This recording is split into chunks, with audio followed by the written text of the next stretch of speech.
Hello students, welcome to Ritesh online classes YouTube channel. बच्चों, आप सभी का आज की इस वीडियो में एक बार फिर से बहुत बहुत स्वागत है। आज की इस वीडियो में आप लोगों को पढ़ाने वाला हूं अफवाह के बारे में कि अफवाह होता क्या है। शब्द सुना होगा आप लोगों ने, लेकिन आज इसके बारे में जान भी जाएंगे कि अफवाह होता क्या है और भारत में अफवाह तंत्र जो है वो कितने प्रकार के हैं। ये सारे आज की वीडियो देखने के बाद आप लोग याद हो जाएगा आप लोगों को पूरा चैप्टर। और अगर आप लोग क्लास 9th में हैं और आप लोग भूगोल पढ़ना चाहते हैं कंप्लीट, तो आप लोग Ritesh online classes YouTube channel को सब्सक्राइब कर लीजिए। साथ ही साथ यहाँ पे आप लोगों को एनसीईआरटी के क्लास 6 से लेकर क्लास 12 तक के सभी क्लासेस सभी सब्जेक्ट्स के बिल्कुल फ्री में प्रोवाइड किए जाते हैं। साथ ही में आप लोगों को क्वेश्चन आंसर भी कराया जाता है, क्विज भी कराया जाता है। उसके अगर शॉर्ट नोट्स चाहिए तो वो भी आपको यहाँ पे प्रोवाइड किया जाता है। तो आज हम पढ़ने वाले हैं एनसीईआरटी क्लास 9 का आपका जो बुक है समकालीन भारत यानी कि भूगोल की जो बुक है उसके अध्याय 3 को पढ़ने वाले हैं, जिसका नाम है अफवाह। चलिए स्टार्ट करते हैं। यहाँ पे हम इस चैप्टर में डिस्कस करेंगे कि अफवाह तंत्र क्या होता है, अफवाह भारत में कितने प्रकार के हैं, जैसे हिमालय की जो नदियाँ हैं और आपकी प्रायद्वीपीय नदियाँ हैं उसमें कौन कौन सी अफवाह तंत्र हैं, वो सारे डिस्कस करेंगे। तो सबसे पहले देखते हैं अफवाह शब्द। अफवाह क्या होता है? अफवाह शब्द एक क्षेत्र के नदी तंत्र की व्याख्या करता है। भारत के भौतिक मानचित्र को देखिए, आप पाएंगे कि विभिन्न दिशाओं से छोटी छोटी धाराएं आकर एक साथ मिल जाती हैं तथा एक मुख्य नदी का निर्माण करती हैं। अतः इनका निकास किसी बड़े जलाशय जैसे झील या समुद्र या महासागर में होता है, यानी कि वो जाके वहाँ पे झीलों में या फिर समुद्रों में या फिर महासागरों में जाके मिल जाती हैं। एक नदी तंत्र द्वारा जिस क्षेत्र का जल प्रवाहित होता है उसे एक अपवाह द्रोणी कहते हैं। यहाँ पे ये शब्द याद रखिएगा, अपवाह द्रोणी। पूछ सकता है आपसे एग्जाम में कि अपवाह द्रोणी किसे कहते हैं। तो किसी भी क्षेत्र में उस नदी तंत्र के द्वारा जो भी जल प्रवाहित होता है उसे क्या कहते हैं? अपवाह द्रोणी। मानचित्र का अवलोकन करने पर यह पता चलता है कि कोई भी ऊंचा क्षेत्र जैसे पर्वत या उच्च भूमि दो पड़ोसी अपवाह द्रोणियों को एक दूसरे से अलग करते हैं। इस प्रकार की उच्च भूमि को जल विभाजक कहते हैं। वो पानी को बांटता है तो उसको इस तरीके से आप याद रख सकते हैं कि जल विभाजक कहते हैं उसको। क्या आप जानते हैं विश्व की सबसे बड़ी अपवाह द्रोणी अमेजन नदी की है, दक्षिणी आपकी अमेरिका में जो है। उसके बाद भारत में किस नदी की अपवाह द्रोणी सबसे बड़ी है, ये भी पढ़ेंगे हम। अगर आपको पता है तो कमेंट बॉक्स में बताइएगा आप लोग। अब यहाँ पे देखिए, भारत में अपवाह तंत्र के बारे में पढ़ते हैं। भारत में अपवाह तंत्र का निर्माण मुख्यतः भौगोलिक आकृतियों के द्वारा होता है, यानी कि जो यहाँ की भौगोलिक आकृतियाँ हैं उसके द्वारा मुख्य रूप से भारत की जो अपवाह तंत्र है उनका निर्माण होता है, नियंत्रण होता है। इस आधार पर भारतीय नदियों को दो मुख्य वर्गों में विभाजित किया गया है। पहला हिमालय की नदियाँ और दूसरा प्रायद्वीपीय नदियाँ। याद रखिएगा, दो मुख्य भागों में विभाजित किया गया। दोनों के नाम आपको पता होना चाहिए, हिमालय की नदियों के बारे में और प्रायद्वीपीय नदियों के बारे में। भारत के दो मुख्य भौगोलिक क्षेत्रों से उत्पन्न होने के कारण हिमालय तथा प्रायद्वीपीय नदियां एक दूसरे से भिन्न हैं, यानी कि दोनों अलग अलग प्रकार के हैं क्योंकि वहाँ की भौगोलिक स्थिति अलग अलग है। आपको पता है हिमालय क्षेत्र में काफ़ी पहाड़ियाँ हैं और जो प्रायद्वीपीय है वहाँ पे समतल मैदान ज़्यादा है। हिमालय की अधिकतर नदियाँ 12मासी नदियाँ होती हैं, यानी कि 12 महीने साल भर वो बहती रहती हैं। इनमें वर्ष भर पानी रहता है क्योंकि इन्हें वर्षा के अतिरिक्त ऊंचे पर्वतों से पिघलने वाले हिम द्वारा भी जल प्राप्त होता है। अब वहाँ पे हो सकता है कि वर्ष पर जल ना रहे हो, जहाँ पे सिर्फ जो नदियाँ सिर्फ वर्षा पे डिपेंड हो, लेकिन ये नदियाँ जो है हिमालय क्षेत्र की नदियाँ ये वर्षा से तो बनी ही हैं, साथ ही साथ आप सभी को पता है ग्लेशियर्स जो हैं हिमालय के, वहाँ से भी इन नदियों में पानी आता है। हिमालय के दो मुख्य नदी सिंधु और ब्रह्मपुत्र इस पर्वतीय श्रृंखला के उत्तरी भाग में से निकलती हैं। यहाँ पे देखेंगे मुख्य रूप से जो हिमालय की नदियों के बारे में बात किया जा रहा है, यहाँ पे 3 नदी तंत्र के बारे में आपको पढ़ाया जाएगा। पहला सिंधु नदी, ब्रह्मपुत्र नदी और तीसरी यहाँ पे गंगा नदी के बारे में। ठीक है, 3 मुख्य यहाँ पे तंत्र हैं हिमालय नदियों के। इन नदियों ने पर्वतों को काट कर गॉर्जों का निर्माण किया है, यानी कि पर्वतों को काटती चली गई हैं और जो बीच से पानी बह रहा है वो गॉर्ज कहलाता है। हिमालय की नदियां अपने उत्पत्ति के स्थान से लेकर समुद्र तक के लंबे रास्ते को तय करती हैं। ये अपने मार्ग के ऊपरी भाग में यहाँ पे तीव्र अपरदन क्रिया करती हैं, यानी कि तेज़ी से वहाँ पे ऊपरी वाले हिस्से में जहाँ पहाड़ियाँ हैं वहाँ पे तीव्र गति से अपरदन करती हैं, यानी कि वहाँ की मिट्टी को काटती हुई आगे ले जाती हैं। अब गॉर्ज देख लीजिए क्या होता है। ये पहाड़ी बीच से नदी आपकी आ रही है, यहाँ पे इसने इसको काट के रास्ता बना लिया अपना। अब यहाँ पे देखिए, इस फिगर से आप समझ सकते हैं सारे भागों को।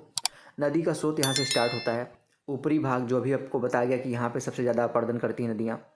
उसके बाद यहाँ से काटते हुए मध्य भाग में आई, जहाँ पे थोड़ा थोड़ा समतल भूमि हो जाती है, तो यहाँ पे विसर्ग बनाती हैं, क्योंकि समतल में जहाँ पे उनको जिधर ढलान मिलेगा उधर बहती चली जाती हैं। उसके बाद गोखुर झील है यहाँ पे, जो इस प्रकार की आकार को बनाती है। नदियों का ही हिस्सा था वो, जो बाद में बीच में पानी कम हो गया तो वहाँ पे मिट्टी आ गई, रेत आ गई, तो उसकी वजह से उस आकार को बना लेती हैं। और निचले भाग में यहाँ पे आप सभी को पता है कि डेल्टा का निर्माण करती हैं। यहाँ पे सुंदरबन डेल्टा इसका एक मुख्य उदाहरण है। अब हम पढ़ते हैं सिंधु नदी तंत्र के बारे में। सबसे पहले हिमालय की नदियों में पहली नदी तंत्र है सिंधु नदी तंत्र। सिंधु नदी का उद्गम मानसरोवर झील के निकट तिब्बत में है। पश्चिम की ओर बहती हुई यह नदी भारत में लद्दाख से प्रवेश करती है, यानी कि इसका उद्गम भारत में नहीं है, तिब्बत से इसका, तिब्बत के मानसरोवर झील से इसका जो उद्गम है वो माना गया है। भारत में यह लद्दाख में प्रवेश करती है। इस भाग में यह एक बहुत ही सुंदर दर्शनीय गॉर्ज का निर्माण करती है। इस क्षेत्र में बहुत सी सहायक नदियां हैं, जैसे जास्कर, नुब्रा, श्योक तथा हुंजा इस नदी की में आके मिल जाती हैं। सिंधु नदी बलूचिस्तान तथा गिलगित से बहते हुए अटक में पर्वतीय क्षेत्र से बाहर निकलती है। सतलुज, व्यास, रावी, चेनाब तथा झेलम, आप सभी को पता है 5 नदियों का संगम होता है यहाँ पे। सतलुज, व्यास, रावी, चेनाब और झेलम आपस में मिलकर पाकिस्तान में यहाँ पे देखिएगा मिठानकोट के पास सिंधु नदी में मिल जाती हैं। इसके बाद यह जो है नदी दक्षिण की तरफ बहती हैं तथा अंत में कराची से पूर्व की ओर अरब सागर में जाके मिल जाती हैं। यानी कि ये तिब्बत से के मानसरोवर से चलना स्टार्ट करती है, आपका लद्दाख में प्रवेश करती है भारत में, फिर बहते बहते यहाँ पे 5 नदियाँ जाके पाकिस्तान में सिंधु नदी में जाके मिल जाती हैं और बाद में वो जाके अरब सागर में मिल जाती है। सिंधु नदी के मैदान का ढाल बहुत धीमा है। सिंधु द्रोणी का 1/3 से कुछ अधिक भाग भारत के जम्मू कश्मीर, लद्दाख, हिमाचल तथा पंजाब में तथा शेष भाग पाकिस्तान में स्थित है। कितना भाग? 1/3 से कुछ अधिक, यानी कि 30-33% से थोड़ा सा ज़्यादा। 2900 किलोमीटर लंबी सिंधु नदी विश्व की लंबी नदियों में से एक है। क्या आप जानते हैं? यहाँ पे देख लीजिए, सिंधु नदी जो है, सिंधु जल समझौता संधि के अनुच्छेद 1960 के अनुसार भारत इस नदी प्रक्रम के संपूर्ण जल का केवल 20% हिस्सा जल उपयोग कर सकता है। इस जल का उपयोग हम पंजाब, हरियाणा एवं राजस्थान के दक्षिण पश्चिम भागों में सिंचाई के लिए करते हैं। यहाँ पे समझौता हुआ है अनुच्छेद 1960 में, सिंधु जल समझौता संधि के नाम से जाना जाता है, जिसके तहत 20% जल ही भारत बस इसका यूज कर सकता है। अब आती है आपकी दूसरी मुख्य नदी तंत्र, गंगा नदी तंत्र। गंगा की मुख्य धारा भागीरथी, गंगोत्री, हिमानी से निकलती है और तथा अलकनंदा उत्तराखंड के देवप्रयाग में इससे मिलती है। हरिद्वार के पास गंगा पर्वतीय भाग को छोड़कर मैदानी भाग में प्रवेश करती है, यानी कि हरिद्वार ही ऐसी जगह है जहाँ से पर्वतीय भाग अलग होता है और मैदानी भाग अलग होता है। हिमालय से निकलने वाली बहुत सी नदियां आकर गंगा में मिलती हैं। इनमें से कुछ प्रमुख नदियां हैं, जैसे यमुना, घाघरा, गंडक और तथा कोसी। यमुना नदी हिमालय के यमुनोत्री हिमानी से निकलती है। यह गंगा के दाहिने किनारे के समांतर बहती है तथा इलाहाबाद, आप सभी को पता है प्रयागराज के नाम से अब जाना जाता है, में गंगा में आके मिल जाती है। घाघरा, गंडक तथा कोसी नेपाल हिमालय, यहाँ पे इस चीज़ को पढ़ लीजिएगा, ये शायद छूट गया ऊपर से फिगर जब दिखाया मैंने, कि हिमालय की नदियों में 3 प्रमुख नदियाँ मैंने बता दिया था, सिंधु और गंगा नदी और ब्रह्मपुत्र। ये 3 जो हमको पढ़ना है इस चैप्टर में नदी तंत्र, ये पढ़ेंगे। और यहाँ पे फिगर आपको मैंने दिखाई दिया, तो यही यहाँ पे बताया गया है। उसके बाद यहाँ पे देखेंगे फिगर दिखाया गया आपको सभी सिंधु नदी का तंत्र। देखिए यहाँ पे आपको दिख रहा होगा, यहाँ पे आती है सिंधु नदी, यहाँ पे आती रहती है। इसके बाद यहाँ से 5 नदी आती हैं, झेलम, चेनाब, रावी, सतलुज, व्यास। ये आके सभी पाकिस्तान के कराची जगह पे वहाँ पे मिलती हैं। उसके बाद देखेंगे नीचे जाके ये अरब सागर में मिल जाती है यहाँ पे। अब गंगा नदी के बारे में जो पढ़ रहे थे, गंगा नदी देखिए यहाँ से निकलती है, यहाँ से निकलती है। उसके बाद ये आके यहाँ पे साथ ही साथ समांतर यमुना नदी बहती रहती है। उसके बाद ये आके प्रयागराज में, दोनों देखिए यहाँ पे मिल रहे हैं। ठीक है, इसको देख लीजिएगा। और प्रायद्वीपी नदियों के बारे में देख सकते हैं यहाँ फिगर में, गोदावरी है, कृष्णा है, तुंगभद्रा नदी है, महानदी है, आपकी ये प्रायद्वीपी, नर्मदा नदी, तापी नदी, ये सब प्रायद्वीपी नदियाँ हैं। और ये ऊपर का जो क्षेत्र है आप सभी को पता है हिमालय का क्षेत्र है, तो ये हिमालयी नदियाँ कहलाती हैं। अब इसके बाद देख लीजिएगा फिगर आराम से।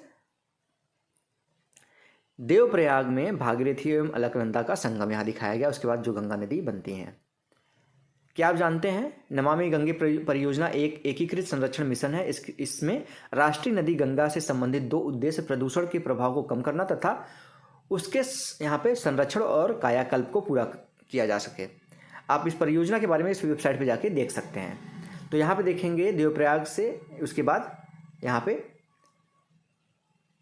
कहाँ थे हम लोग, कहाँ पे छोड़े थे, नेपाल हिमालय से निकलती हैं, नेपाल हिमालय से निकलती हैं। इसके कारण प्रत्येक वर्ष उत्तरी मैदान में कुछ हिस्से बाढ़ वहाँ पे आ जाता है। जब ज़्यादा वहाँ पे पानी आ जाएगा तो वहाँ बाढ़ तो आ ही जाएगी, जिससे बड़े पैमाने पर जान माल का नुकसान होता है, हानियाँ होती हैं। लेकिन ये वे नदियाँ हैं जो मिट्टी को उपजाऊपन प्रदान कर कृषि योग्य भूमि बना देती हैं। कुछ नुकसान करती हैं लेकिन उसके साथ ही साथ वहाँ की ज़मीन को उपजाऊ बना देती हैं, क्योंकि वो अपने साथ मिट्टी बहा के ले आती हैं। प्रायद्वीपीय उच्च भूमि से आने वाली मुख्य सहायक नदी जैसे है चंबल, बेतवा तथा सोन है। ये अर्ध शुष्क क्षेत्र से निकलती हैं। इनकी लंबाई कम तथा इनमें पानी की मात्रा भी कम होती है। ज्ञात कीजिए कि ये नदियाँ कैसे तथा कहाँ गंगा में मिलती हैं। बाएं तथा दाहिने किनारे की सहायक नदियों में के जल से परिपूर्ण होकर गंगा पूर्व दिशा में पश्चिम बंगाल के फरक्का तक यहाँ पे बहती जाती है। यह गंगा डेल्टा का सबसे उत्तरी बिंदु है।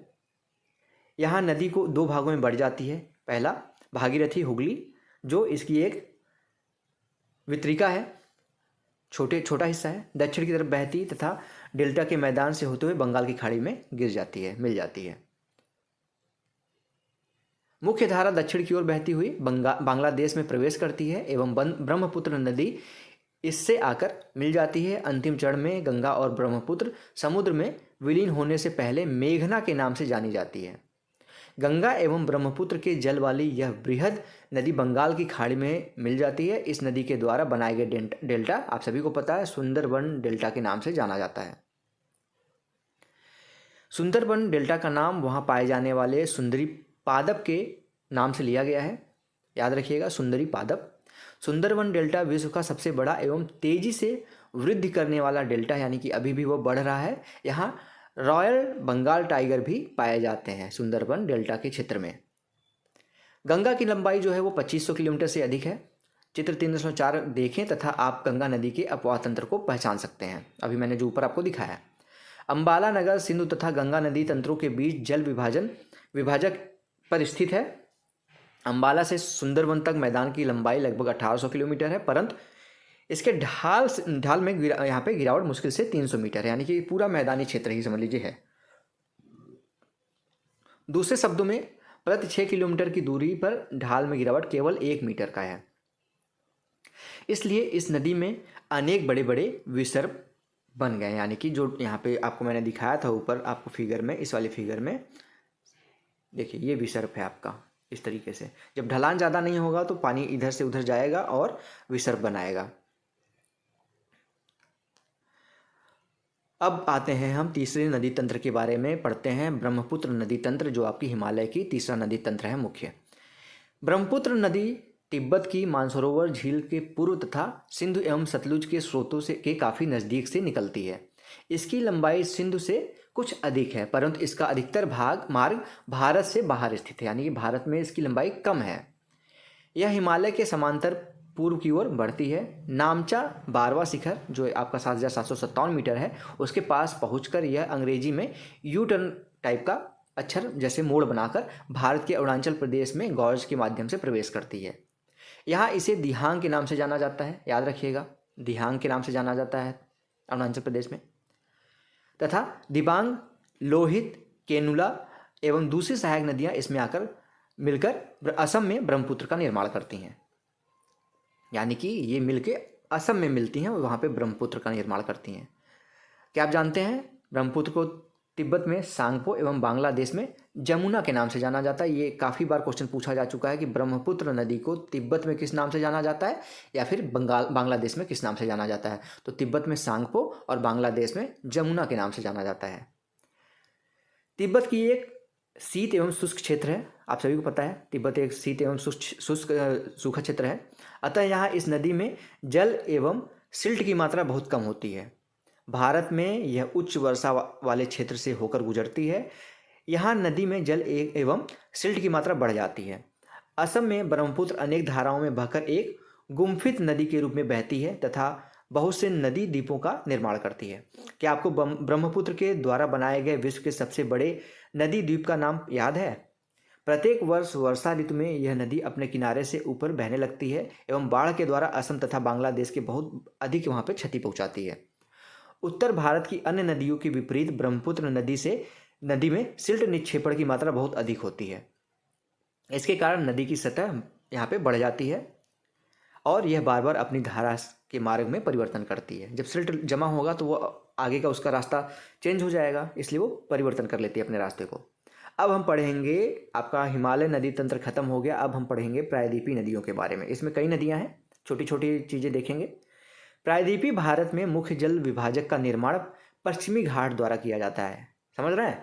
प्रायद्वीपीय भारत में जो मुख्य जल विभाजक का निर्माण करता है वो पश्चिमी घाट करता है, जो पश्चिमी तट के निकट उत्तर से दक्षिण की ओर स्थित है। प्रायद्वीपीय भाग की अधिकतर मुख्य नदियां हैं जैसे महानदी, गोदावरी, कृष्णा तथा कावेरी पूर्व की ओर बहती हैं तथा बंगाल की खाड़ी में गिरती हैं। याद रखिएगा, यहाँ पे क्वेश्चन बनता है कि इनमें से जो प्रायद्वीपीय नदियाँ उसमें से पूर्व की ओर कितनी नदियाँ बहती हैं, कौन सी नदी बहती है और कौन सी बंगाल की खाड़ी में मिलती है, कौन सी अरब सागर में जाके मिलती है, ये आपसे क्वेश्चन बन सकता है। तो यहाँ पे जो है महानदी, गोदावरी, कृष्णा तथा कावेरी, ये आपका पूर्व की ओर बहती है तथा बंगाल की खाड़ी में गिरती है। ये नदी अपने मुहाने पर डेल्टा का निर्माण करती हैं। पश्चिमी घाट से पश्चिम में बहने वाली अनेक छोटी धाराएं हैं जैसे नर्मदा, तापी, दो ही बड़ी नदियां हैं जो कि पश्चिम की तरफ बहती हैं और ज्वार नदमुख का निर्माण करती हैं। प्रायद्वीपीय नदियों की अफवाह द्रोणियाँ आकार में अपेक्षाकृत छोटी होती हैं। ठीक है, प्रायद्वीपीय नदियों की अपवाह जो द्रोणियाँ होती है, सिंपल सी बात है कि पहाड़ी क्षेत्र नहीं है वहाँ पे, तो अपवाह द्रोणियाँ छोटी ही होंगी। अब हम पढ़ेंगे नर्मदा नदी के बारे में। पहले नर्मदा द्रोणी के बारे में। नर्मदा का उद्गम मध्य प्रदेश में अमरकंटक पहाड़ी के निकट है। यह पश्चिम की ओर एक भ्रंश घाटी में बहती है। समुद्र तक पहुँचने के क्रम में यह नदी बहुत से दार्शनिक स्थलों का निर्माण करती है। जबलपुर के निकट संगमरमर के सैलों में यह नदी गहरे गॉर्ज में बहती है तथा जहाँ यह नदी तीव्र ढाल से गिरती है वहाँ धुआंधार प्रपात का निर्माण करती है। धुआंधार प्रपात याद कर लीजिएगा, आपका नर्मदा नदी के द्वारा बनाया गया है। अब यहाँ पे दूसरा है, यहाँ पे नदी देखेंगे, पहले ही पढ़ लें। नर्मदा की सहायक नदियाँ बहुत छोटी हैं। इनमें से अधिकतर समकोण पर मुख्य धारा में मिलती है, यानी कि सीधे सीधे आके मिल जाती हैं। नर्मदा द्रोणी मध्य प्रदेश तथा गुजरात के कुछ भागों में विस्तृत है। अब हम पढ़ेंगे तापी द्रोणी। ऊपर फिगर देख लीजिएगा, आपको तब समझ में आएगा कौन सी नदी कहाँ पे है। ये आपके पश्चिम क्षेत्र में है, मतलब अरब सागर में जाके मिलती हैं। अब तापी के बारे में पढ़ें। तापी का उद्गम मध्य प्रदेश के बैतूल जिले में सतपुड़ा की श्रृंखलाओं में है। यह भी नर्मदा के समांतर एक भ्रंश घाटी में बहती है, लेकिन इसकी लंबाई बहुत कम है।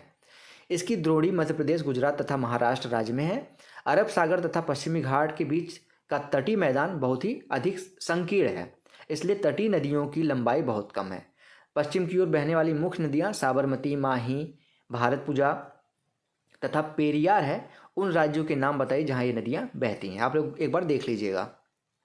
गोदावरी द्रोणी है, देखिए अब तीसरी। गोदावरी सबसे बड़ी प्रायद्वीपीय नदी है, याद रखिएगा। गोदावरी जो है सबसे बड़ी प्रायद्वीपीय नदी है। जैसे आपका सिंधु है वो हिमालय की सबसे लंबी नदी है। अगर भारत की बात करें तो गंगा है। यह महाराष्ट्र के नासिक जिले में पश्चिम घाट की ढालों से निकलती है। इसकी लंबाई लगभग 1500 किलोमीटर है। यह बहकर बंगाल की खाड़ी में गिरती है, यानी कि ये पूर्व दिशा की तरफ बहती है। प्रायद्वीपीय नदियों में इसका अपवाह तंत्र सबसे बड़ा है। इसकी द्रोणी महाराष्ट्र नदी द्रोणी का लगभग 50% भागी करती है, मतलब कैप्चर करती है गोदावरी द्रोणी। मध्य प्रदेश, ओडिशा तथा आंध्र प्रदेश में स्थित है। गोदावरी में अनेक सहायक नदियाँ आके मिलती हैं जैसे पूर्णा, वर्धा, प्रायंता, मांजरा, वेगगंगा और पेनगंगा। इसमें से अंतिम तीनों यहाँ पे सहायक नदियाँ बहुत बड़ी हैं। बड़े आकार तथा विस्तार के कारण इसे दक्षिण गंगा के नाम से भी जाना जाता है। बहुत इंपॉर्टेंट क्वेश्चन है, दक्षिण गंगा के नाम से किस नदी को जाना जाता है? तो गोदावरी नदी को। अब आती है महानदी के बारे में पढ़ते हैं। यह भी आपकी पूर्व दिशा की तरफ बहती है। महानदी का उद्गम छत्तीसगढ़ की उच्च भूमि से है तथा यह उड़ीसा से बहते हुए बंगाल की खाड़ी में जाकर मिल जाती है। इस नदी की लंबाई 860 किलोमीटर है। इसकी अफवाह द्रोणी महाराष्ट्र, छत्तीसगढ़, झारखंड तथा ओडिशा में है। महानदी पढ़ ली, अब आते हैं कृष्णा द्रोणी के बारे में पढ़ते हैं। महाराष्ट्र के पश्चिम घाट में महाबलेश्वर के निकट एक स्रोत से निकलकर कृष्णा लगभग 1400 किलोमीटर बहकर बंगाल की खाड़ी में गिरती है। तुंगभद्रा, कोयना, घाटप्रभा, मूसी तथा भीमा इसकी प्रमुख सहायक नदियां हैं। इसकी द्रोणी महाराष्ट्र, कर्नाटक तथा आंध्र प्रदेश में फैली हुई है। कावेरी द्रोणी, कावेरी पश्चिम घाट में के ब्रह्मगिरी श्रृंखला से निकलती है तथा तमिलनाडु में कुडलूर के दक्षिण में बंगाल की खाड़ी में जाकर मिल जाती है। इसकी लंबाई 760 किलोमीटर है। इसकी प्रमुख नदियां हैं अमरावती, भवानी, हेमावती और काबिनी। इसकी द्रोणी तमिलनाडु, केरल एवं कर्नाटक में विस्तृत है। क्या आप जानते हैं भारत में दूसरा सबसे बड़ा जलप्रपात कावेरी नदी पर बना है?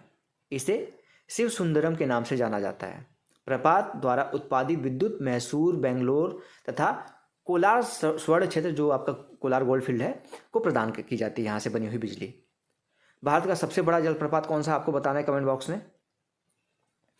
इन बड़ी नदियों के अतिरिक्त कुछ छोटी नदियां हैं जो पूर्व की तरफ बहती हैं, जैसे दामोदर, ब्रह्मणी, बैतरणी तथा सुवर्ण रेखा। कुछ महत्वपूर्ण उदाहरण हैं। अपने एटलस में इनकी स्थिति ज्ञात करिए। अगर पढ़ना चाहे तो एटलस में जाके देख सकते हैं। अब झीलों के बारे में देख लेते हैं। कश्मीर घाटी तथा प्रसिद्ध डल झील, नाव वाले घरों तथा शिकारा से तो आप परिचित ही होंगे, जो आप देखे होंगे, जो डल झील में आपने देखा होगा नाव पे घर बनाए रहते हैं लोग, टूरिस्ट जाके उस पर टहलते हैं, जो प्रत्येक वर्ष हजारों पर्यटकों को आकर्षित करते हैं। इसी प्रकार आप अन्य झीलों वाले स्थानों पर भी गए होंगे। वहाँ नौकायान, जैसे आप गए होंगे आप नैनीताल में, तैराकी एवं अन्य जलीय खेलों का आनंद वहाँ पे उठाया जाता है। कल्पना कीजिए कि अगर आप कश्मीर, नैनीताल एवं दूसरे पर्यटन स्थलों पर झीलें नहीं होती, तब क्या वे इतना आकर्षित कर पाते हम लोगों को आज? क्या आपने कभी यह जानने की कोशिश की है कि इन पर्यटकों को आकर्षित करने के लिए किसी स्थान पर झीलों का क्या महत्व है? पर्यटकों के आकर्षण के अतिरिक्त मानव के लिए अन्य कारणों से भी झीलों का महत्व है, यानी कि सिर्फ आकर्षण का केंद्र नहीं है, हमारे लिए अत्यधिक और भी वहाँ पे महत्वपूर्ण वो कार्य करती हैं झीलें। पृथ्वी की सतह के गर्त वाले भागों में जहाँ जल जमा हो जाता है उसे झील कहते हैं। समझ रहे हैं? जैसे ये गड्ढा है पृथ्वी का, यहाँ पे इकट्ठा हो गया पानी ढेर सारा परमानेंट, तो ये झील हो गया। बड़े आकार वाली झीलों को समुद्र कहा जाता है, जैसे कैस्पियन सागर, मृत झील तथा अरल सागर। भारत में भी बहुत सी झीलें हैं। ये एक दूसरे से आकार और अन्य लक्षणों में भिन्न हैं। अधिकतर झीलें स्थायी होती हैं तथा कुछ में केवल वर्षा की जो पानी आती है वही होता है। ज़्यादातर जो झीलें वो स्थायी होती हैं, यानी हमेशा उसमें पानी रहता है। जैसे अंतर्देशीय अपवाह वाले अर्ध शुष्क क्षेत्रों की द्रोणी वाली झीलें। यहाँ कुछ ऐसी झीलें हैं जिनका निर्माण हिमानियों एवं बर्फ चादर की क्रिया के फलस्वरूप हुआ है, जबकि कुछ अन्य झीलों का निर्माण वायु, नदियों एवं मानवीय क्रियाकलापों के द्वारा हुआ है। एक विसर्प नदी बाढ़ वाले क्षेत्रों में कटकर गौखुर झील का निर्माण करती है। स्पिट तथा बार रोधिका तटीय क्षेत्रों में लैगून का निर्माण करते हैं, जैसे चिल्का झील जो होती है, पुलिकट झील और कोलेरू झील। अंतर्देशीय भागों में जो वाली झीलें हैं कभी कभी मौसमी होती हैं, यानी कि कभी कभी होती हैं और कभी कभी गायब हो जाती हैं, सूख जाता पानी। उदाहरण के लिए राजस्थान की सांभर झील जो एक लवड़ी झील है, यानी कि खारे पानी की झील है। इसके जल का उपयोग नमक के निर्माण के लिए किया जाता है। मीठे पानी की अधिकांश झीलें हिमालय क्षेत्र में हैं। ये मुख्यतः हिमानी द्वारा बनी हुई हैं। दूसरे शब्दों में ये तब बनी जब हिमानियों ने अपना कोई द्रोणी गहरी बनाई होगी, यानी कि द्रोणी बनाई, वहाँ पे गड्ढा ज़्यादा कर दिया तो वहाँ पे पानी रुका तो रुका ही रह गया, ठीक है। और वहाँ पे पानी वहाँ से अब ग्लेशियर से जो जाता है वो थोड़ा थोड़ा वहाँ पे जाके रुकता रहता है, तो वो वहाँ पे बन गई है झील। या किसी क्षेत्र में शिलाओं अथवा मिट्टी से हिमानी मार्ग बन गए होंगे। इसके विपरीत जम्मू तथा कश्मीर की बुलर झील भूगर्भीय क्रियाओं के कारण बनी है, यानी कि जमीन के नीचे की जो क्रियाएं होती हैं। यह भारत की सबसे बड़ी मीठे पानी की झील है। कौन सी? बुलर झील, याद रखिएगा। डल झील, भीमताल, नैनीताल, लोकताक तथा बड़ा पानी कुछ अन्य महत्वपूर्ण मीठे पानी की जो झीलें हैं। इसके अतिरिक्त जल विद्युत उत्पादन के लिए नदियों पर बांध बनाने से भी झील का निर्माण होता है, जैसे गुरु गोविंद सागर भाखड़ा नंगल परियोजना पे क्रियाकलाप क्या करना है आपको, एटलस की सहायता से प्राकृतिक तथा मानव निर्मित झीलों की सूची तैयार कीजिए। झीलें मानव के अतिरिक्त लिए अत्यधिक लाभदायक होती हैं। एक झील नदी के बहाव को सुचारू बनाने में सहायक होती है, यानी कि वो पानी आके वहाँ पे रुकेगा तो स्थिर होगा, उसकी बहाव किधर जाना, वो झीलों से बहुत ज़्यादा वहाँ पे प्रभावित होती है। अत्यधिक वर्षा के समय जब बाढ़ को वो रोकती हैं तथा सूखे के मौसम में ये पानी सबको पहुँचाती हैं। झीलों का प्रयोग जल विद्युत उत्पादन के लिए भी किया जाता है। ये आसपास के क्षेत्र की जलवायु को सामान्य बनाती हैं, जलीय पारितंत्र को संतुलित रखती हैं। झीलों की प्राकृतिक सुंदरता व पर्यटन को बढ़ावा देती हैं तथा इस हमें मनोरंजन प्रदान करती हैं। नदियों का अर्थव्यवस्था में महत्व। अब नदियां हैं तो हमारी अर्थव्यवस्था में कैसे योगदान देती हैं इसको पढ़ लेते हैं। संपूर्ण मानव इतिहास में नदियों का अत्यधिक महत्व रहा है। नदियों का जल मूल प्राकृतिक संसाधन है तथा अनेक मानवीय क्रियाकलापों के लिए अनिवार्य है। यही कारण है कि नदियों के तट में ने प्राचीन काल से ही आदिवासियों को अपनी ओर आकर्षित किया। आप सभी को पता है जो पहले प्राचीन काल से हमारे नगर बसे थे, कोई लोग पुराने बसे थे, वो नदियों के किनारे ही बसे थे। ठीक है, ये गांव अब बड़े शहरों में परिवर्तित हो चुके हैं। अपने राज्य के उन शहरों की एक सूची तैयार कीजिए जो नदी के किनारे बसे हैं। जैसे आपका बनारस हो गया, इलाहाबाद हो गया, कानपुर हो गया, बड़े बड़े जो शहर हैं वो नदियों के किनारे बसे हुए हैं। किंतु भारत जैसे देश के लिए जहाँ की अधिकांश जनसंख्या जीविका के लिए कृषि पर निर्भर है, वहाँ सिंचाई, नौ संचालन, जल विद्युत निर्माण में नदियों का अत्यधिक महत्व है। अब इसको पढ़ लीजिए, बहुत इंपॉर्टेंट है। आपका राष्ट्रीय नदी संरक्षण योजना NRCP। देश में नदी सफाई कार्यक्रम का शुरुआत जो हुआ था 1985 में गंगा एक्शन प्लान GAP के साथ आरंभ हुआ था। कब? 1985 में। वर्ष 1995 यानी कि 1995 में राष्ट्रीय नदी संरक्षण योजना के तहत अन्य नदियों को जोड़ने के लिए गंगा कार्य योजना का विस्तार किया गया। नदियां देश में जल का प्रमुख स्रोत हैं। NRCP का उद्देश्य नदियों के जल में प्रदूषण को कम करके जल की गुणवत्ता में सुधार करना है। अब नदी प्रदूषण पढ़ लेते हैं, लास्ट पॉइंट है इसका। नदी जल की घरेलू, औद्योगिक एवं तथा कृषि में बढ़ती मांग के कारण इसकी गुणवत्ता प्रभावित हुई है। इसके परिणाम स्वरूप नदियों से अधिक जल की निकासी होती है तथा इसका आयतन घटता जा रहा है। दूसरी ओर उद्योगों का प्रदूषण तथा अपरिष्कृत कचरे नदी में मिलते जा रहे हैं। सब वो ऐसे ही डाल देते हैं, बिना उसके परिष्करण के पहले ही उसको प्रदूषण कर देते हैं नदी में। यह केवल जल की गुणवत्ता को ही नहीं बल्कि नदी के स्वच्छीकरण की क्षमता को भी प्रभावित करता है। उदाहरण के लिए दिए गए समुचित जल प्रवाह में गंगा का जल लगभग 20 किलोमीटर क्षेत्र में फैले बड़े शहरों की गंदगी को तनु करके समाहित कर सकता है, लेकिन लगातार बढ़ते हुए औद्योगिकीकरण एवं शहरीकरण के कारण ऐसा संभव नहीं हो पाता तथा अनेक नदियों में प्रदूषण का स्तर बढ़ता जा रहा है।